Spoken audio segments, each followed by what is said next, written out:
ఆలంపూర్ నియోజకవర్గ రాజకీయాల్లో ఏం జరుగుతోంది? ఎన్నికల సమయంలో అబ్రహాం వద్దు ఎవరైనా ముద్దు, ఎవరికి సీట్ ఇచ్చినా సరే మేము సపోర్ట్ చేస్తామన్నటువంటి నాయకులు మరి ఇప్పుడు ఎక్కడున్నారు?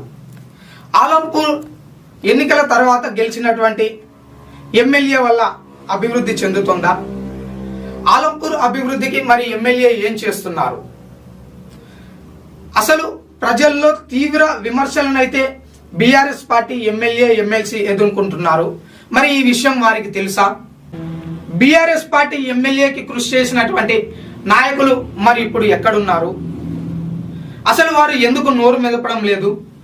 సామాన్య ప్రజలు తీవ్ర ఇబ్బందులను ఎదుర్కొంటుంటే మరి ఆనాడు బీఆర్ఎస్ పార్టీ నాయకుడికి ఓట్లు వేసి గెలిపించమని చెప్పినటువంటి నాయకులు ఇప్పుడు ఎందుకు ప్రజల ముందుకు రావడం లేదు?